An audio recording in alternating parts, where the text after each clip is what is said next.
Guys, welcome back to my YouTube channel সম্পাকি channel তরফ থেকে তোমাদেরকে অনেক অনেক স্বাগত। তো আজকের রেসিপিটা হচ্ছে মোচার বাকল দিয়ে ইলিশ ভাপা। তো কিভাবে বানাবো তো চলো দেখাই। তো এই রেসিপিটার জন্য আমার কি কি লাগবে: হলুদ গুঁড়ো, চিনি আর লঙ্কাটা আমি পেস্ট করে নিয়েছি, আর বেটে নিয়েছি কালো সর্ষে আর পেঁয়াজ আর পোস্ত আর সাদা সর্ষে, এগুলো সব বেটে নিয়েছি। আর নিয়ে নিয়েছি জল ঝরানো টক দই, আর নিয়ে নিয়েছি এখানে লবণ। তো মোচার বাকলগুলো নিয়ে নিয়েছি ধুয়ে, আর নিয়ে নিয়েছি ইলিশ মাছ। তো এই মাছের মধ্যে দিয়ে দিব স্বাদ মতো লবণ, দিয়ে দিলাম লবণ, চিনি,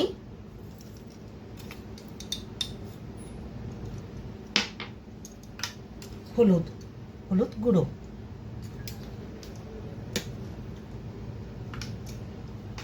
কালা সর্ষের বাটা, পেঁয়াজ বাটা, পোস্ত বাটা, সাদা সর্ষে বাটা,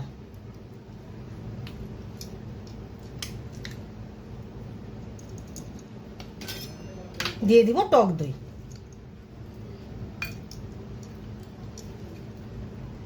তো সব শেষে দিয়ে দিব লঙ্কা বাটা।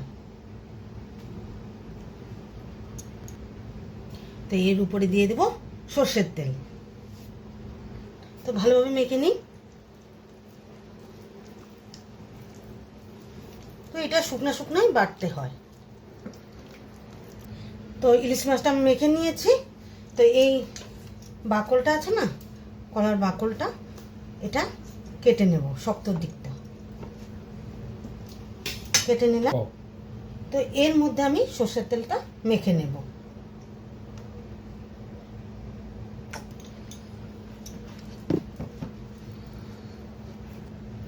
তো সর্ষের তেলটা মেখে নিয়েছি।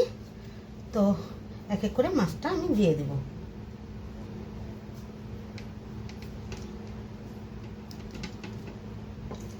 তো এর উপর একটা কাঁচা লঙ্কা, পাকা কাঁচা লঙ্কাটা দিয়ে দিলাম।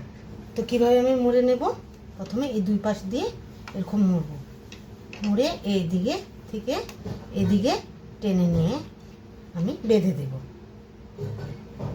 তো সুতো দিয়ে বেঁধে নেব।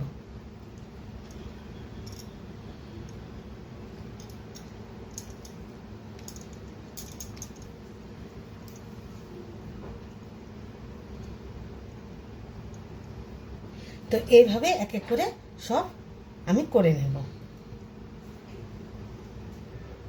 তো এইভাবে আমি সবগুলো করে নিয়েছি। আর বন্ধুরা, তোমরা কিন্তু ঘরে একবার ট্রাই করবে। আর মোচার যে কলার বাকলটা একটা এক্সট্রা মানে স্বাদ উঠে, গন্ধ উঠে। তো ইলিশেরও গন্ধ উঠবে আর কলার বাকলের গন্ধ উঠবে, সেই স্বাদ হয়। তো তো ঘরে অবশ্যই ট্রাই করবে। তো গ্যাসটা জ্বালিয়ে কড়াইটা বসিয়ে দিয়েছি, আর জলও দিয়েছি, আর স্ট্যান্ডও বসিয়ে দিয়েছি। তার উপরে এই ছাঁকনিটা আমি দিয়ে দেব।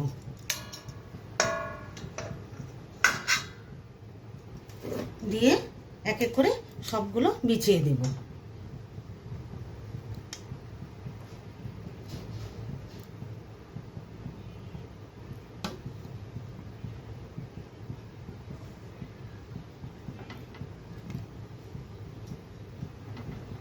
তো সবগুলো তো দিয়ে দিলাম।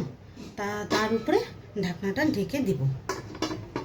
তো 20 থেকে 25 মিনিট আমি রেখে দেব।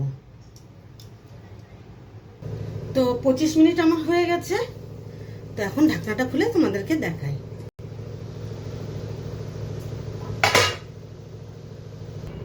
তো সুতোটা আমি খুলে দেখাচ্ছি তোমাদেরকে। খুলে দিলাম সুতোটা।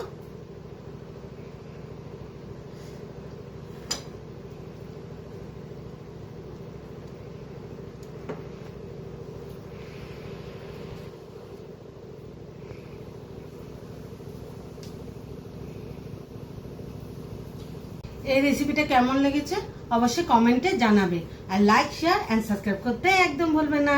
বাই।